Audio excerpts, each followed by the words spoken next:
देखिए हर खबर यहीं पर। सब्सक्राइब कीजिए TV9 भारतवर्ष।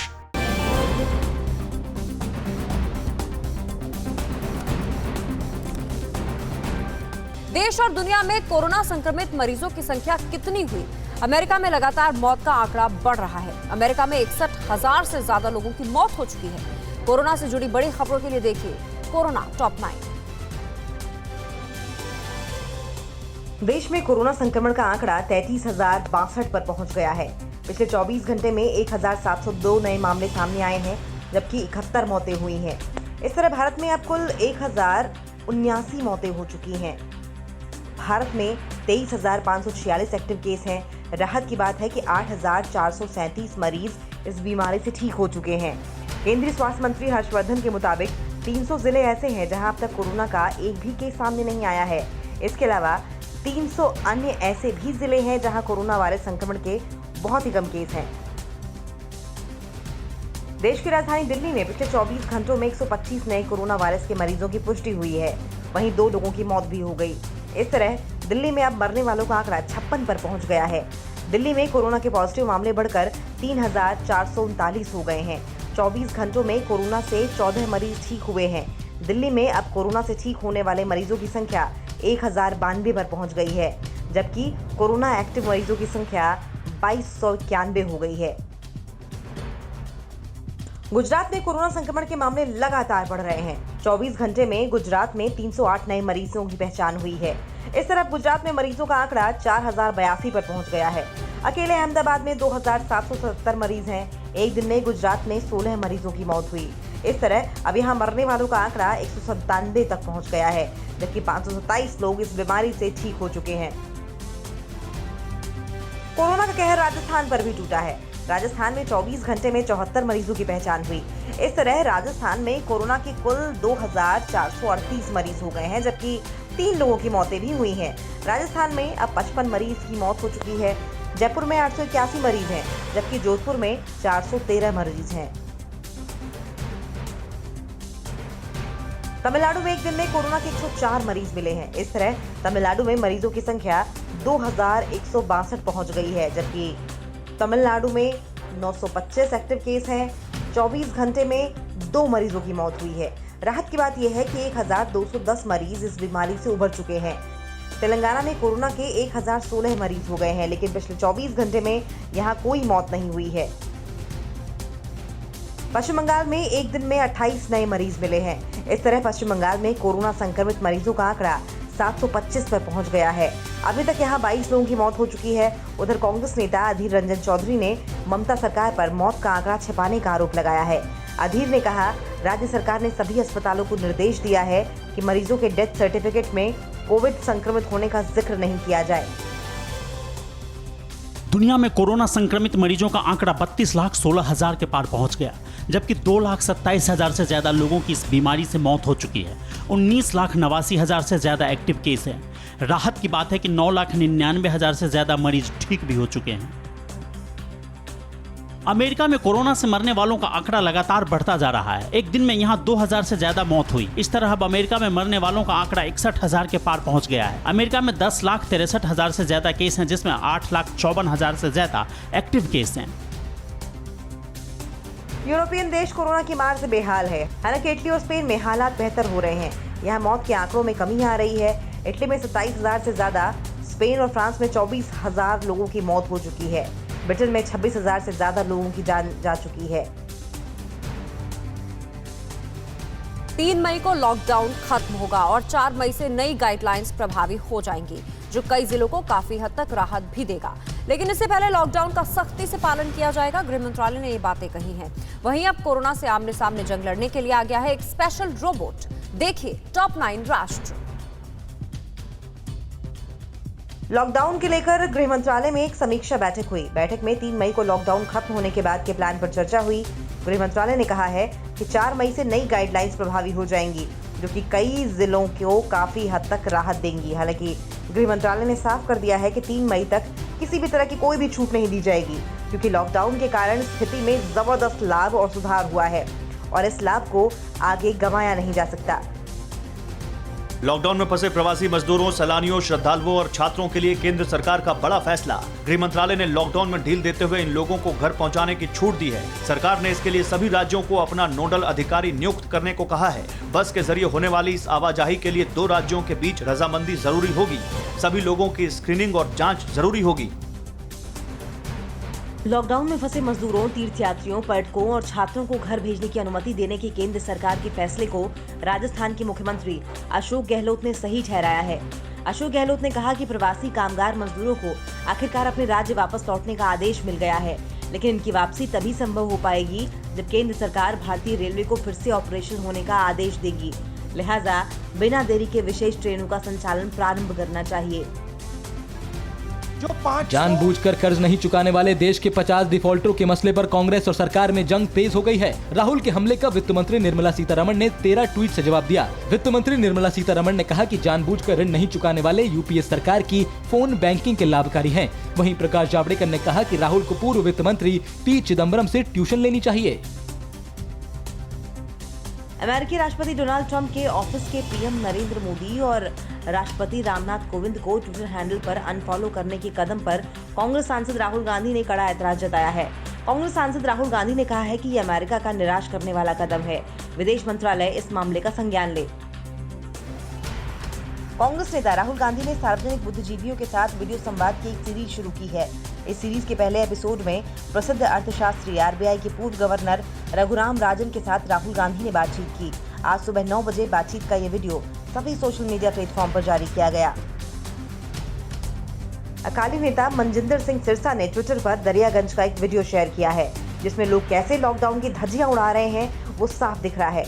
मुख्यमंत्री अरविंद केजरीवाल को वीडियो टैग करते हुए सिरसा ने केजरीवाल पर निशाना साधते हुए कहा कि सोशल डिस्टेंसिंग की धज्जियां उड़ाकर आप दिल्ली के हर निवासी को मौत के मुंह में ढकेल रहे हैं। मुख्यमंत्री जी, समय रहते संभल जाइए और अपनी जिम्मेदारी को समझिए।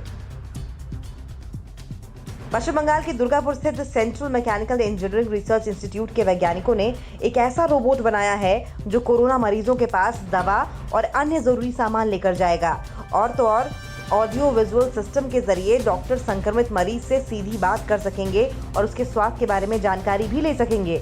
इस रोबोट में अल्ट्रावायलेट किरणों का चेंबर भी लगा है जो इसे विषाणु, जीवाणु और अन्य सूक्ष्म जीवों से मुक्त रखेगा। श्रीनगर के नौहट्टा इलाके में ग्रेनेड हमला हुआ है। आतंकवादियों ने सुरक्षा बलों पर ग्रेनेड फेंका है और फरार हो गए। हमले में सुरक्षा बल के 5 जवान घायल हो गए हैं। घायलों में जम्मू कश्मीर पुलिस का एक जवान भी शामिल है।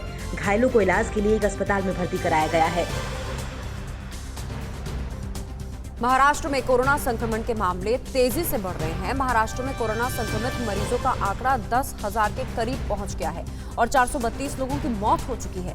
वहीं पालघर हत्याकांड मामले में आज बॉम्बे हाईकोर्ट में एक पीआईएल की सुनवाई होगी। महाराष्ट्र की बड़ी खबरों के लिए देखिए न्यूज टॉप 9 महाराष्ट्र।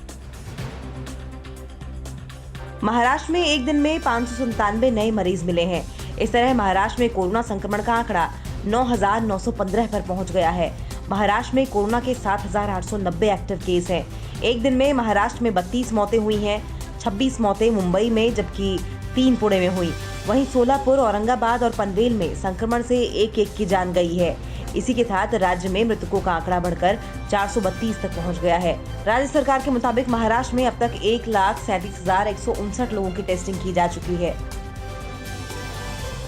मुंबई में कोरोना संक्रमण के मामले बढ़ते जा रहे हैं। मुंबई में 475 नए मरीज मिले हैं। इस तरह मुंबई में कोरोना संक्रमण का आंकड़ा 6,644 पर पहुंच गया है।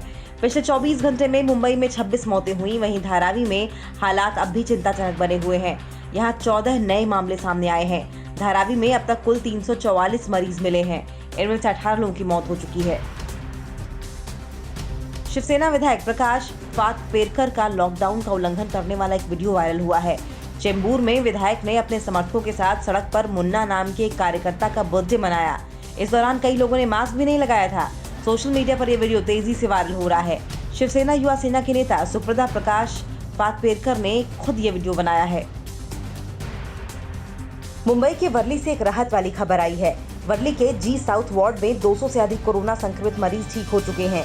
पर्यावरण मंत्री आदित्य ठाकरे ने कोरोना को हराने में कामयाब हुए एक शख्स का वीडियो शेयर करते हुए जी साउथ वार्ड की सराहना की है।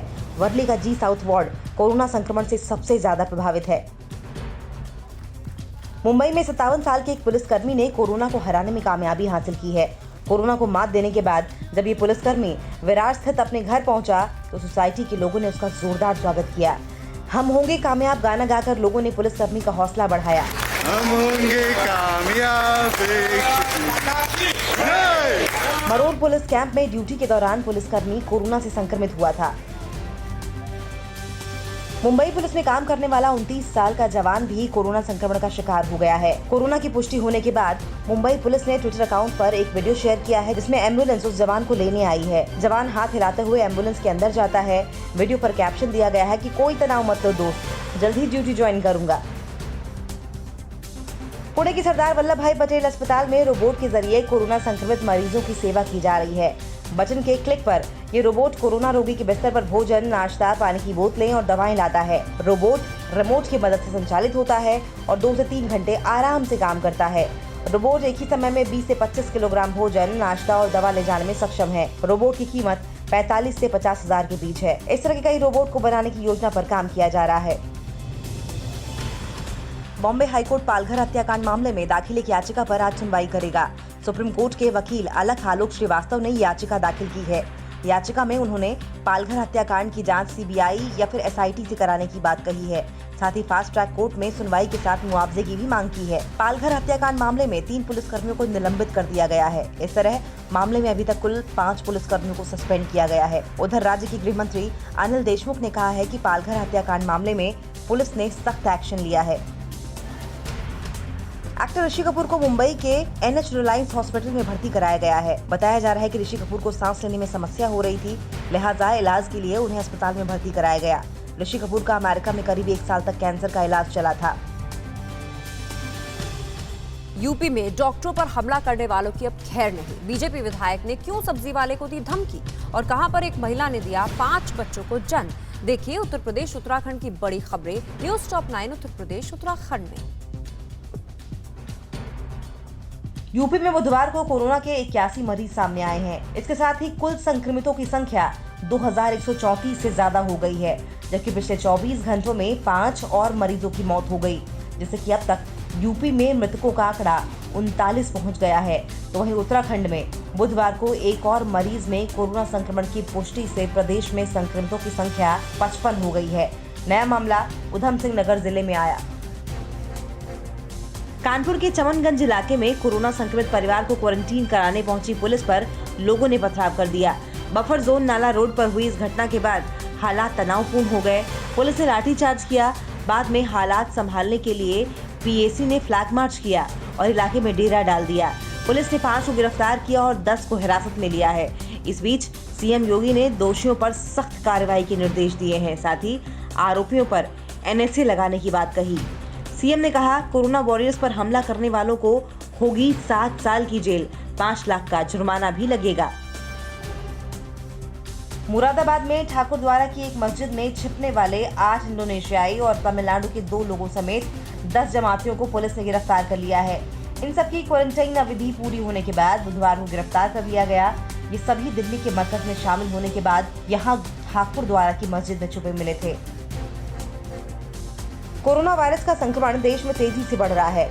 बावजूद इसके कुछ लोग हिंदू मुस्लिम की राजनीति करने से बाज नहीं आ रहे। ताजा मामला महोबा के चरखारी से बीजेपी विधायक ब्रजभूषण राजपूत का है। बुधवार को उनका एक वीडियो सामने आया जिसमें एक सब्जी वाला भागता नजर आया। आरोप है कि सब्जी वाला मुस्लिम था, बावजूद इसके वो हिंदू नाम बताकर सब्जी बेच रहा था। मेरठ के परतापुर में उस वक्त हड़कंप मच गया जब गांव वालों ने एक तालाब के किनारे 3 चमगादड़ों के शव देखे।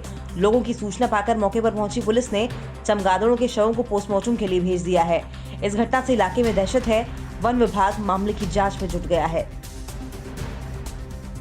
यूपी सुल्तानपुर में लॉकडाउन का पालन करने वाला दरोगा ही नियमों की धज्जियां उड़ाता नजर आया। चांद थाने के एसओ प्रवीण यादव को एसपी शिवहरी मीणा ने बुधवार को लाइन हाजिर कर दिया, लेकिन कुछ घंटों बाद क्षेत्र में उन्हें लोगों ने शाही अंदाज में विदाई दी। फूल माला पहने दरोगा हाईवे पर पैदल ही निकल पड़े। इस दौरान सोशल डिस्टेंसिंग और लॉकडाउन का खूब उल्लंघन किया गया। वीडियो वायरल होने के बाद दरोगा को निलंबित कर दिया गया। गाजियाबाद में लॉकडाउन के बीच एक दिलचस्प मामला सामने आया है। साहिबाबाद में एक युवक घर से राशन लेने निकला था, लेकिन लौटा दुल्हन लेकर। बेटे के साथ बहू को देखकर मां भड़क उठी और दोनों को घर में नहीं घुसने दिया। इसके बाद मामला थाने पहुंच गया। पुलिस ने दोनों को समझा बुझाकर शांत कराया। बाद में युवक पत्नी के साथ किराए के मकान में रहने चला गया। मथुरा जेल के कैदियों ने जेल प्रशासन की अगुवाई में पीपीई किट बनाई है, जिसका नाम P3 किट दिया गया है। ये किट उन डॉक्टर्स को दिए जाएंगे जो कि संक्रमित इलाकों में जाकर अपनी सेवाएं देते हैं। P3 किट को 10 भागों में बांटा गया है, जिससे कि हाथ, पैर और पूरे शरीर को ढका जा सके। इस किट को खजानी वुमेन संस्था की पहल से बनवाया जा रहा है। बाराबंकी के सूरतगंज में एक महिला ने 5 बच्चों को जन्म दिया है। इनमें 3 लड़की और 2 लड़का है। फिलहाल मां और 5 बच्चे स्वस्थ हैं। महिला की नॉर्मल डिलीवरी सामुदायिक स्वास्थ्य केंद्र सूरतगंज में कराई गई। तो ये देखिए आपने उत्तर प्रदेश और उत्तराखंड की खबरें। अब बिहार झारखंड की और बाकी खबरों के लिए देखिए news top 9 Bihar Jharkhand. CM Nitish Kumar ने केंद्र के उस फैसले को लेकर धन्यवाद दिया है जिसमें दूसरे राज्यों में फंसे लोगों को घर जाने की छूट दी गई है। नीतीश कुमार ने कहा कि हम लोगों के आग्रह पर केंद्र सरकार ने सकारात्मक निर्णय लिया है। इससे बड़ी संख्या में बाहर फंसे लोगों के बिहार आने का रास्ता साफ हो गया। बिहार आने के इच्छुक प्रवासी मजदूरों, छात्र छात्राओं, तीर्थयात्री, पर्यटकों और अन्य लोगों को सुविधा अनुसार लाने का प्रयास किया जाएगा। इस बीच पूर्व केंद्रीय मंत्री और भाजपा एमएलसी संजय पासवान ने कहा है कि अगर बाहरी राज्यों में फंसे बिहार के छात्रों को समय से वापस नहीं लाया गया तो उसका खामियाजा नीतीश कुमार को आगामी चुनाव में भुगतना पड़ सकता है। उधर बीजेपी सांसद रामकृपाल यादव ने कहा है कि नीतीश छात्रों को लाने का कोई रास्ता निकाले। लॉकडाउन में फंसे लोगों को घर लाने के लिए केंद्र सरकार की नई गाइडलाइन के बाद बिहार सरकार पर दबाव बढ़ गया है। आरजेडी नेता तेजस्वी यादव ने कहा है कि अब मुख्यमंत्री के पास कोई बहाना नहीं है। जवाब में डिप्टी सीएम सुशील मोदी ने कहा है कि रेल चलाने की तो सरकार ने इजाजत नहीं दी है, ऐसे में सभी को बसों से वापस लाना संभव नहीं है। हमारे पास इतनी बसें नहीं हैं कि विभिन्न राज्यों से लोगों को लाया जा सके। बिहार में बुधवार को 37 कोरोना पॉजिटिव मरीज मिले हैं। इसके साथ ही प्रदेश में कोरोना मरीजों का आंकड़ा 400 के पार चला गया है। बिहार के 38 में से 29 जिले कोरोना की चपेट में हैं। बिहार के मोतिहारी में मास्क लगाने की नसीहत देना पुलिस कर्मियों को महंगा पड़ गया। सिसहनी गांव में जब पुलिस ने एक युवक को बेवजह बाइक से घूमने से रोका और मुंह पर मास्क लगाने की बात कही तो युवक बहसबाजी करने लगा। इतने में सैकड़ों ग्रामीणों ने पुलिस पर हमला बोल दिया, पत्थरबाजी करने लगे और पुलिस को दौड़ा दौड़ा कर पीटा। इस हमले में एएसआई हामिल तिकरी को गंभीर चोटें आई हैं। 7 पुलिसकर्मी भी घायल हो गए, जिनमें 3 की हालत गंभीर बताई जा रही है। मामले में 20 से अधिक लोगों को गिरफ्तार किया गया है। चारा घोटाले में सजायाफ्ता लालू यादव कोरोना संक्रमण से सुरक्षित हैं। उनका इलाज कर रहे डॉक्टर उमेश प्रसाद समेत 23 डॉक्टरों और स्वास्थ्य कर्मियों की कोरोना जांच रिपोर्ट बुधवार को नेगेटिव आई है। सोमवार को डॉक्टर उमेश प्रसाद के वार्ड में कोरोना पॉजिटिव मरीज मिलने के बाद डॉक्टरों को होम क्वारंटाइन होना पड़ा था। साथ ही सभी डॉक्टर्स का जांच सैंपल लिया गया था। बुधवार को सबकी रिपोर्ट नेगेटिव आई है और ऐसे में अब लालू प्रसाद की कोरोना संक्रमण की जांच नहीं कराई जाएगी। बिहार में लॉकडाउन के दौरान डाकघर के खाता धारकों को घर बैठे उन्हें पैसे पहुंचाए जा रहे हैं। इनके अलावा डाक से आने वाली दवाइयां भी पार्सल की जा रही हैं। ये है पटना सिटी के झाऊगंज स्थित डाकघर के कोरोना योद्धा जो शहर से लेकर गाँव तक की सुविधा दे रहे हैं। पटना के एसएमसीएच में वार्ड कर्मचारियों ने काम बंद कर दिया है। कर्मचारियों का आरोप है कि उन्हें पिछले 4 महीने से मानदेय नहीं मिला, लिहाजा पेट भरना मुश्किल हो रहा है। ऐसे में थक हार कर इन लोगों ने काम नहीं करने का फैसला किया है। वार्ड कर्मचारियों के इस फैसले से एनएमसीएच की स्वास्थ्य सेवा प्रभावित हुई है। बीती रात गैंगवार से जमशेदपुर दहल गया। डॉन अखिलेश गिरोह और सुधीर दुबे गिरोह के बीच ताबड़तोड़ गोलीबारी हुई, जिसमें अखिलेश गिरोह के 4 से 5 सदस्य घायल हो गए। 2 की हालत गंभीर बताई जा रही है। सभी को अस्पताल में भर्ती कराया गया है। सुधीर दुबे और कल्लू राय समेत अन्य लोगों ने सीताराम डेरा थाना क्षेत्र के स्लैग रोड पर वारदात को अंजाम दिया। मध्य प्रदेश के किस जिले में अब सब्जी और दूध वाला भी पीपीई किट पहनकर जाएंगे मोहल्लों में, और छत्तीसगढ़ के डीजीपी ने क्यों ऑफिस छोड़कर टेंट में ली शरण। मध्य प्रदेश और छत्तीसगढ़ की बड़ी खबरें आपको दिखाते हैं टॉप 9 मध्य प्रदेश छत्तीसगढ़। मध्य प्रदेश में बुधवार को कोरोना के 173 नए मामले सामने आए हैं, जिससे मरीजों की कुल संख्या 2560 पहुंच गई है। वहीं पिछले 24 घंटे में 10 लोगों की मौत हो गई, जिससे कि अब तक कोरोना से मरने वालों का आंकड़ा 130 हो गया है। इंदौर, भोपाल के बाद उज्जैन और जबलपुर में कोरोना मरीजों की संख्या में तेजी से बढ़ोतरी हुई है। इस बीच सीएम शिवराज सिंह ने कहा है कि भोपाल में वल्लभ, सतपुड़ा और विंध्याचल भवन में आज से कामकाज शुरू हो जाएगा, लेकिन शुरुआत में 30% अधिकारी और कर्मचारी ही काम पर आएंगे। इंदौर में कोरोना को हराने वाले 38 से ज्यादा मरीजों को डिस्चार्ज कर दिया गया। डिस्चार्ज हुए मरीज हॉस्पिटल प्रबंधक और प्रशासन की व्यवस्था से खुश नजर आए। इससे पहले मंगलवार को 45 मरीज इंडेक्स हॉस्पिटल से डिस्चार्ज हुए थे। इस तरह पिछले 2 दिनों में अभी तक कुल 175 मरीज कोरोना की जंग जीत चुके हैं। मध्य प्रदेश के जबलपुर शहर में अब पीपीई किट पहनकर सब्जी वाले और दूध वाले अपने सामान बेचेंगे। शहर में कोरोना संक्रमितों की संख्या में इजाफा होने के बाद कई इलाकों को कंटेनमेंट जोन बना दिया गया। प्रशासन ने जबलपुर में 13 कंटेनमेंट जोन बनाए हैं। इन जोनों में सब्जी और दूध बेचने वाले को पर्सनल प्रोटेक्शन इक्विपमेंट यानी कि पीपीई उपलब्ध कराए गए हैं। मध्य प्रदेश के अलीराजपुर में महिलाओं ने देसी शराब से सैनिटाइजर बना लिया, जिसे 200 ml वाली बोतल में भरकर 70 रुपए प्रति बोतल बेचा जा रहा है, जबकि बाजार में इतनी ही सैनिटाइजर की कीमत 250 से 300 रुपए है। स्वास्थ्य विभाग ने भी इसे उपयोगी माना है। खास बात यह है कि ये सैनिटाइजर YouTube देखकर कुछ महिलाओं के एक समूह ने बनाया है। छत्तीसगढ़ के जगदलपुर में एक शहीद की पत्नी ने मुख्यमंत्री राहत कोष में 10,000 रुपए दान दिए। महिला ने पति की मौत के बाद मुआवजे में मिली रकम से ये पैसा दिया। महिला के इस कदम की तारीफ आम लोगों के साथ साथ सीएम भूपेश बघेल ने भी की है। पिछले 14 मार्च को बस्तर में नक्सलियों के आईडी ब्लास्ट में महिला के पति की मौत हो गई थी। होशंगाबाद के एक डॉक्टर ने अपने फर्ज पर कायम रहने की मिसाल पेश की है। दरअसल बीमार बेटी को छोड़ ये डॉक्टर इंदौर अपनी ड्यूटी पर चले गए। कुछ दिन बाद बेटी के मरने की खबर आई, लेकिन फिर भी ड्यूटी को अंजाम देते रहे और बाद में अपने डॉक्टरों के कहने पर होशंगाबाद घर पहुंचे। छत्तीसगढ़ के पुलिस महानिदेशक जवानों का साथ देने के लिए दफ्तर छोड़ टेंट में शिफ्ट हो गए हैं। पिछले 15 दिनों से डीजीपी साहब अपना आलिशान दफ्तर छोड़ टेंट में ही डेरा जमाए हुए हैं। डीजी पुलिस डीएम अवस्थी का कहना है कि जब उनके जवान तपती धूप में ड्यूटी कर रहे हैं तो वो कैसे अपने एसी चैम्बर में बैठ सकते हैं। छत्तीसगढ़ के नारायणपुर में पुलिस के साथ मुठभेड़ में एक महिला नक्सली ढेर हो गई। मुठभेड़ में 2 जवान भी घायल हो गए। मारी गई महिला नक्सलियों के एरिया कमेटी की सदस्य थी। घटनास्थल से एक SLR और एक 12 बोर की बंदूक सहित गोलियां और नक्सल सामग्री बरामद हुए हैं। मुठभेड़ नारायणपुर जिले के बुरगुम के जंगलों में बुधवार को हुई। लॉकडाउन में दूसरे प्रदेशों से मध्य प्रदेश लौट रहे लोग बसों की छत पर बैठकर यात्रा करने को मजबूर हैं। बसों में ऊपर से नीचे तक लोग खचाखच भरे दिखाई दिए। इस दौरान सोशल डिस्टेंसिंग की धज्जियां तो उड़ी रहीं, साथ साथ हादसे का खतरा भी बना रहता है। बुधवार को हरियाणा से कटनी पहुंचे इन लोगों को स्वास्थ्य परीक्षण के बाद उनके गाँव रीठी और बहेरीबंद भेजा गया। तो मध्य प्रदेश और छत्तीसगढ़ की खबरें आपने देखी और देश के अन्य राज्यों की सबसे अहम खबरें देखिए न्यूज़ टॉप 9 राज्य में।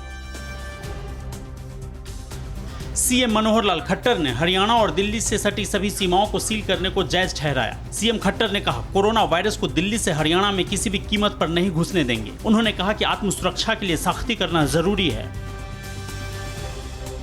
हरियाणा के डिप्टी सीएम दुष्यंत चौटाला ने कोरोना का टेस्ट कराया है। हालांकि डिप्टी सीएम दुष्यंत चौटाला में कोरोना वायरस के कोई लक्षण नहीं थे, फिर भी उन्होंने लोगों को जागरूक करने के लिए टेस्ट कराया।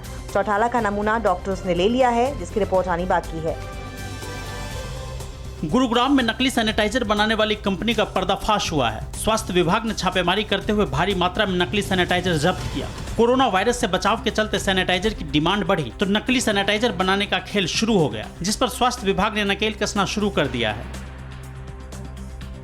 जयपुर के मोहाना मंडी से पुलिस ने 100 लोगों को गिरफ्तार किया है। गिरफ्तार सभी लोग ट्रक में छिपकर यूपी जा रहे थे। पुलिस ने तलाशी अभियान के दौरान ये कार्रवाई की है। पुलिस ने ट्रक ड्राइवर को भी गिरफ्तार कर लिया। लोगों का कहना है कि ट्रक ड्राइवर ने प्रत्येक व्यक्ति से 2,500 रुपए लिए थे। आंध्र प्रदेश में पुलिस सख्ती से लॉकडाउन का पालन करा रही है। चित्तूर जिले में पुलिस ने ड्रोन कैमरे से चप्पे चप्पे की निगरानी की और लोगों से लॉकडाउन के नियमों का पालन करने की अपील की। कोरोना के खिलाफ जंग में पुलिस युद्ध स्तर पर अभियान चला रही है। पंजाब के जालंधर में पुलिस ने बच्चों का जन्मदिन मनाकर लोगों का दिल जीत लिया। लॉकडाउन की वजह से एक परिवार अपने बच्चे का जन्मदिन नहीं मना पा रहा था। इसी बीच पुलिस केक लेकर पहुंची और बच्चे का जन्मदिन मनाया। दरअसल बच्चे की मां ने पुलिस से मदद मांगी थी कि उनका बच्चा जन्मदिन नहीं मनाने के कारण रो रहा है, जिसके बाद पुलिस वाले केक लेकर पहुंचे और बच्चे का जन्मदिन मनाया। असम के डिब्रूगढ़ में राष्ट्रीय स्वयंसेवक संघ के कार्यकर्ता गरीब और बेसहारा लोगों को खाना खिला रहे हैं। स्थानीय समाज सेवियों के साथ मिलकर आरएसएस यहां रोजाना 500 लोगों के लिए खाने का इंतजाम कर रहा है। अस्पतालों में भर्ती मरीज और उनके परिजनों को भी खाना खिलाया जा रहा है। पंजाब के जालंधर में पुलिस ने बच्चों का जन्मदिन मनाकर लोगों का दिल जीत लिया। लॉकडाउन की वजह से एक परिवार अपने बच्चे का जन्मदिन नहीं मना पा रहा था। इसी बीच पुलिस केक लेकर पहुंची और बच्चे का जन्मदिन मनाया। दरअसल बच्चे की मां ने पुलिस से मदद मांगी थी कि उनका बच्चा जन्मदिन नहीं मनाने के कारण रो रहा है, जिसके बाद पुलिस वाले केक लेकर पहुंचे और बच्चे का जन्मदिन मनाया। ओडिशा के बलंगीर में एक हादसा हो गया। यहाँ एक निर्माणाधीन पुल के ढहने से 2 लोगों की मौत हो गई। घटना की सूचना मिलते ही मौके पर पहुंची पुलिस और बाकी श्रमिकों को वहां से निकालने में जुट गई। सुकटेल नदी पर यह बांध बनाया जा रहा था, जिसकी लागत 7 करोड़ रुपए है।